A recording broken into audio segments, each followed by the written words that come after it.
এত মন দিয়ে কি লেখা হচ্ছে? হ্যাঁ, তুমি আবার আমার ডায়েরি দাও দাও, এটা আমার সিক্রেট। ও আচ্ছা, এখন থেকে সিক্রেট কথা স্টার্ট। আমি জানতাম এটাই হবে, মানে ও আসার আগে তোমার কাছে ও আপন হয়ে যাবে আর আমি হয়ে যাবো পর। সেরকম মোটেও বলা হয়নি। না বললেও সেটা আমি বুঝছি। এনিওয়ে, আমি তোমার জন্য একটা গিফট এনেছিলাম, সেটা না হয় অন্য কাউকে দিয়ে দিই। আবার গিফট?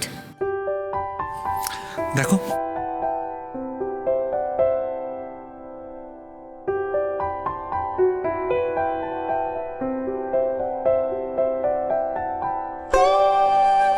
আচ্ছা তোমাকে কি বলি বলো তো, তুমি আবার এত দাম দিয়ে? এটা আমার ইচ্ছে,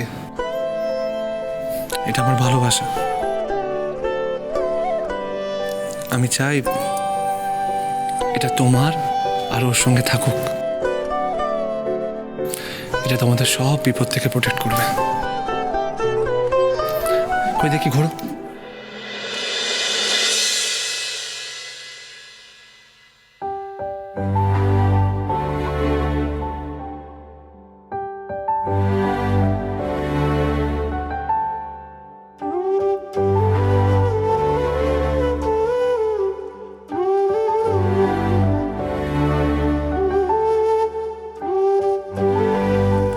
বাহ, এটা পরে তোমাকে বেশ সুন্দর দেখাচ্ছে।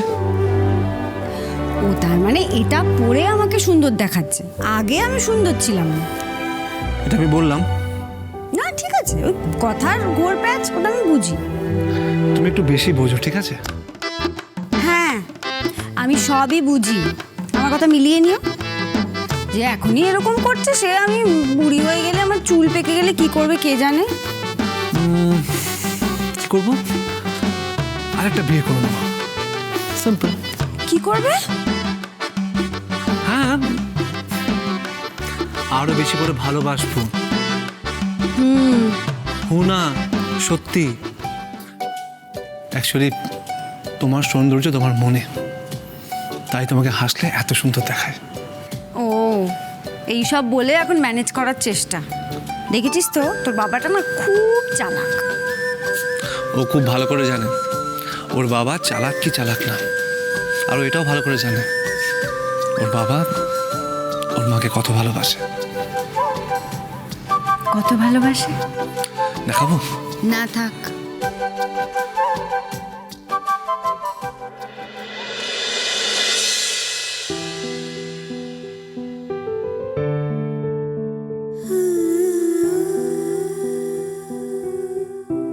সত্যি রাত, তুমি ছাড়া আমি কিছু না। যতদিন তুমি আমার জীবনে আছো আমি আছি। তুমি না থাকলে আমিও থাকবো না।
হীরাটা যে কেন এখনো আসছে না, এত দেরি করছে। আকাশ, একটু শোন না বাবা এদিকে। হ্যাঁ মা, দেখ না, একটু হীরাকে ডেকে নিয়ে আয় না, এত দেরি হয়ে যাচ্ছে না পুজো করতে। যা যা যা, শিগগির যা। ঠিক আছে, আমি এক্ষুনি ডেকে হ্যাঁ নিচ্ছি। হ্যাঁ যা।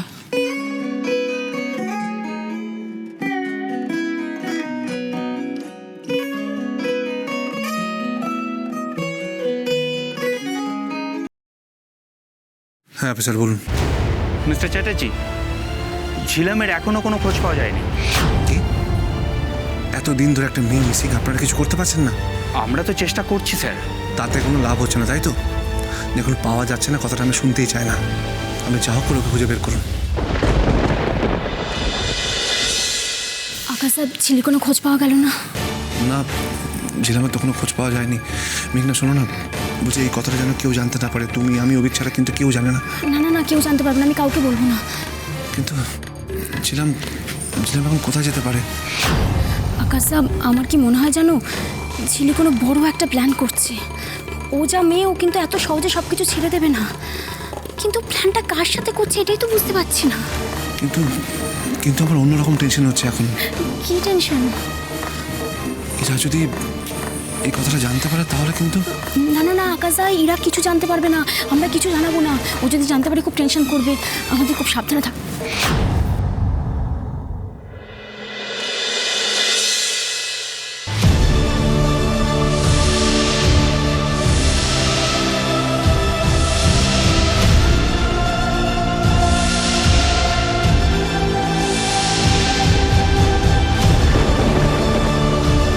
কি হলো, চুপ করে গেলে যে?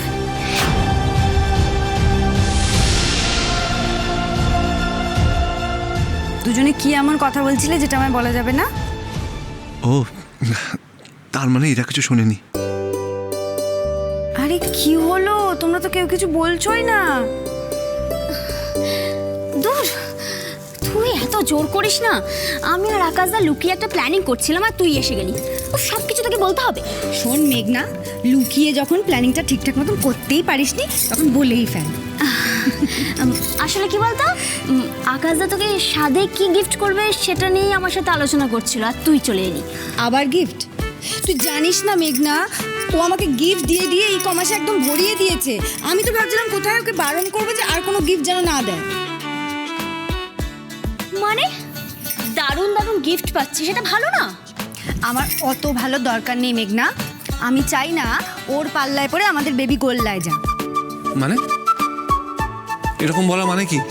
মেঘনা তুই আমার ঘরে যা, আমার ঘরে গিয়ে দেখ, সারা ঘর গিফটে ভর্তি। ও এখনো আমাদের মধ্যে আসেনি, তাতেই এই অবস্থা। এলে কি হবে কে জানে। এলে আকাশদা পুরো দোকানটাই তুলে এনে দেবে। ভালোই তো, এই শোন তুই না ভালোই তো বলে ওকে আর উস্কাস না। মেঘনা, আমি ভাবছিলাম ওর জন্য আলাদা করে একটা বাড়ি করে দেবো, যেখানে খেলনা, ফান রাইডস, অ্যাডভেঞ্চার গেম সব থাকবে। এই আমি যত বারণ করছি তুমি তত এইসব করার প্ল্যান করছো, তাই না? মানে আদর দিয়ে কি বাঁদর বানাবে? হ্যাঁ কি? আমি কিন্তু এইসব একদম সহ্য করবো না, করতেও দেবো না। ও আর 5টা সাধারণ বাচ্চার মতনই বড় হবে। মানতে পারলাম না। আকাশ চ্যাটার্জি সাধারণ নয়, তাই আকাশ চ্যাটার্জির মেয়ে সাধারণভাবে বড় হবে না। ও সাধারণভাবেই বড় হবে। না, হবে না। একবার শুধু ওর বাবার সঙ্গে দেখাও, তারপর দেখবো ওর বাবা কি করে। আরে মহা মুশকিল হলো তো। সত্যি তো। আরে তোরা দুজনেই তো এক না, এখন একেবারে ঝগড়াঝাটি বন্ধ। আচ্ছা, বাবা মাকে ও যদি ভেতর থেকে এত ঝগড়াঝাটি করতে শোনে তাহলে তো ভয় পেয়ে যাবে।